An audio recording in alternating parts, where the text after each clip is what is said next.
ഗരുഡപുരാണം അധ്യായം 4. ശ്രീ രുദ്രദേവൻ അതീവ താല്പര്യത്തോടെയാണ് ഗരുഡപുരാണം വിശദമായി വർണ്ണിക്കാൻ മഹാവിഷ്ണുവിനോട് അഭ്യർത്ഥിച്ചത്.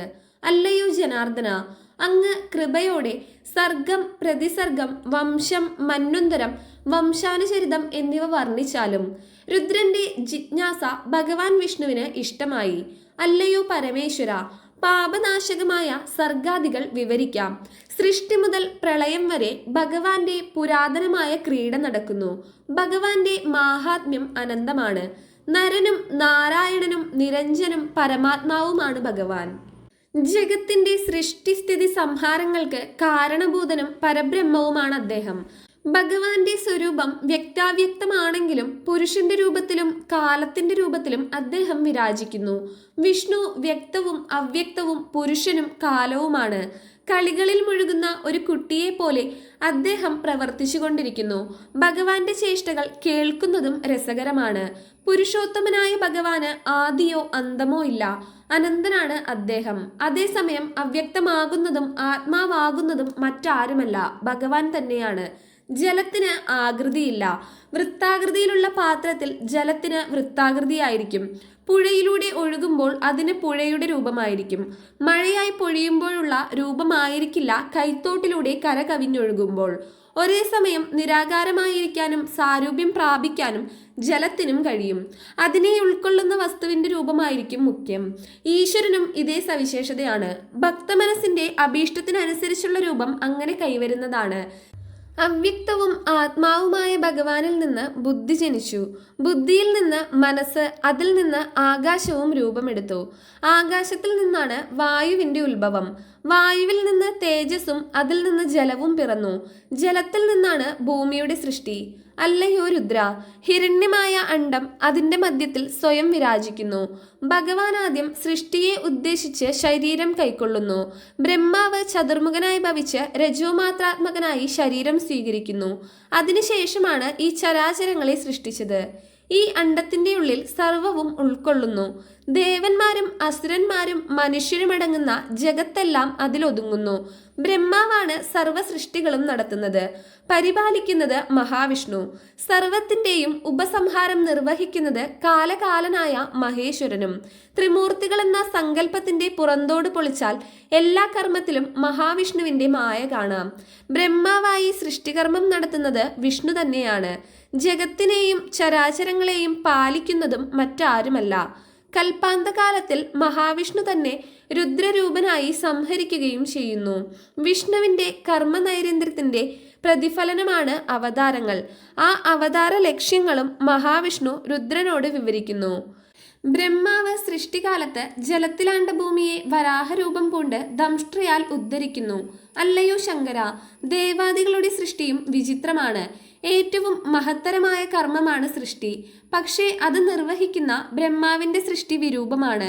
രണ്ടാമത് നടന്ന സൃഷ്ടി പഞ്ചതന്മാത്രാദികളുടേതാണെന്നറിഞ്ഞാലും അതിനെ ഭൂതസർഗമെന്ന് വിളിക്കുന്നു. ഐന്ദ്രിക സർഗമാണ് മൂന്നാമത്തേത്. അതിന് വൈകാരിക സർഗമെന്നും പേരുണ്ട്. സ്ഥാവരമാണ് നാലാമത്തെ സർഗം. തിര്യക് സ്രോതസ് എന്ന അഞ്ചാം സർഗം തിര്യക്കുകളെ സംബന്ധിച്ച സൃഷ്ടിയാണ്. അതിനു മുകളിലത്തെ ദേവസർഗമാണ് ആറാമത്തെ സർഗം. മനുഷ്യ സൃഷ്ടിയാണ് ഏഴാമത്തേത്. എട്ടാമത്തേത് അനുഗ്രഹ സർഗം. അത് രണ്ട് വിഭാഗത്തിൽപ്പെടുന്നു. സാത്വികം, താമസം എന്നിങ്ങനെ 5 വൈകൃത സർഗങ്ങളുണ്ട്. 3 പ്രാകൃതവും.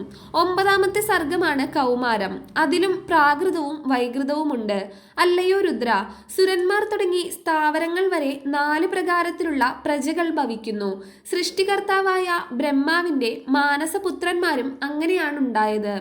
വ്യത്യസ്തമായ പലതും സൃഷ്ടിക്കാൻ ബ്രഹ്മാവ് ആഗ്രഹിച്ചു. ദേവന്മാർ, അസുരന്മാർ, പിതൃഗണങ്ങൾ, മനുഷ്യൻ എന്നിവയും ആ ഗണത്തിൽ പെടുന്നവയാണ്. ഈ സൃഷ്ടികർമ്മങ്ങൾക്ക് വേണ്ടി ബ്രഹ്മാവ് ജലത്തിൽ തന്റെ അർച്ചന അനുഷ്ഠിച്ചു.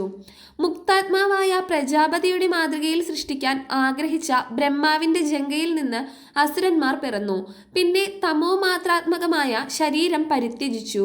ആ സമയം അദ്ദേഹത്തിന്റെ ശരീരത്തിൽ നിന്ന് അന്ധകാരമായ രാത്രിയുണ്ടായി.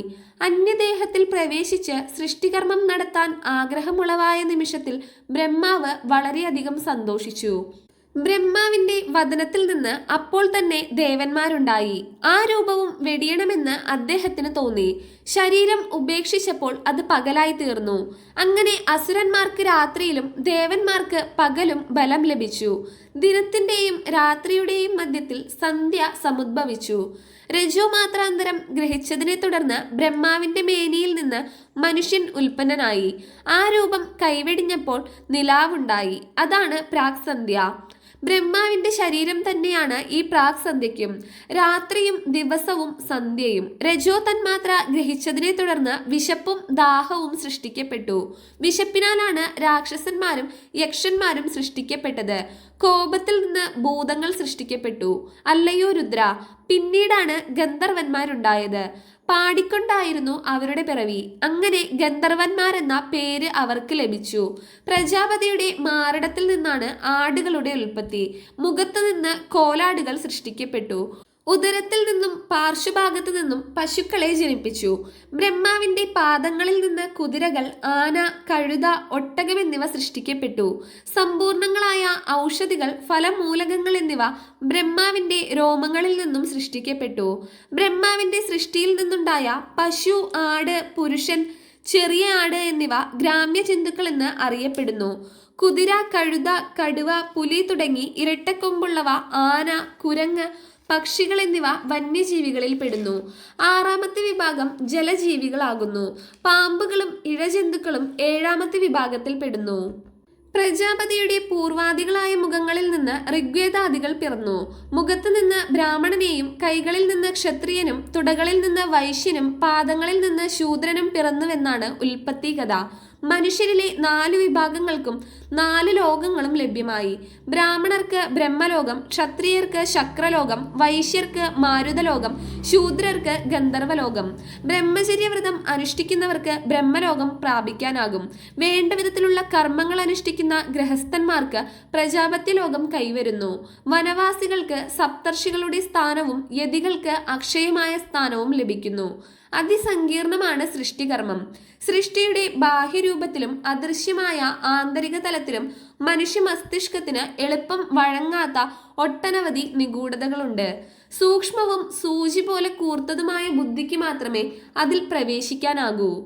സൃഷ്ടികർമ്മത്തിന്റെ വൈചിത്ര്യങ്ങളിലേക്ക് മഹാവിഷ്ണു കഥാകഥനത്തിലൂടെ കടന്നു പോകുന്നു. ശാസ്ത്രം അടിവരയിടുന്ന പരിണാമ സിദ്ധാന്തത്തിന്റെ ആദിരൂപം ഗരുഡപുരാണത്തിലെ സൃഷ്ടിരഹസ്യങ്ങളിൽ കാണാൻ കഴിയും.